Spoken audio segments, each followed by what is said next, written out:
Pemirsa, keindahan daya tarik pariwisata di Bali sudah tidak diragukan lagi. Sektor pariwisata Bali sempat terpuruk akibat pandemi COVID-19.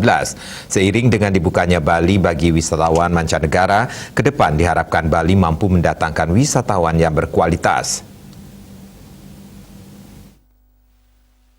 Kunjungan wisatawan berkualitas yang dimaksud adalah wisatawan yang bisa tinggal di Bali dalam jangka waktu yang cukup lama. Tentu hal tersebut memerlukan terobosan pemerintah setempat. Akademisi yang juga Rektor ITB Stikom Bali Dr. Dadang Hermawan mencontohkan, terobosan tersebut bisa berupa membuka Bali sebagai lebih luas lagi, misalkan dengan menerapkan visa belajar. Untuk itu nantinya wisatawan yang datang ke Bali bisa sambil belajar. Hal ini tentunya membuat pengunjung berada di Bali untuk jangka waktu yang lebih lama. Selain belajar, bekerja dari Bali yakni work from Bali juga mesti digalakan lagi dan diperluas cakupannya, agar semakin banyak yang memanfaatkan kesempatan tersebut. Dengan adanya visa belajar atau student visa, nantinya akan menggairahkan ekonomi di Bali, khususnya di sektor pariwisata.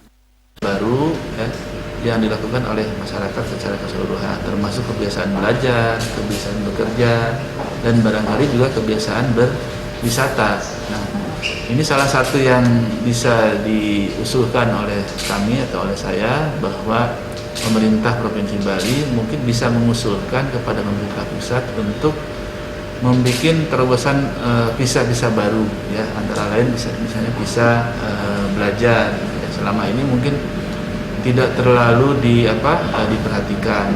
Dampaknya kalau misalnya student visa ini, pertama kan mereka tidak terlalu banyak-banyak, tapi mereka kalau misalnya bisa belajar sebulan, bisa belajar 3 bulan, bisa belajar 1 semester, bahkan bisa belajar setahun. Nah, bencana pandemi COVID-19 mau tidak mau akan membawa banyak kebiasaan baru yang mesti ditaati, seperti penerapan protokol kesehatan COVID-19 secara ketat.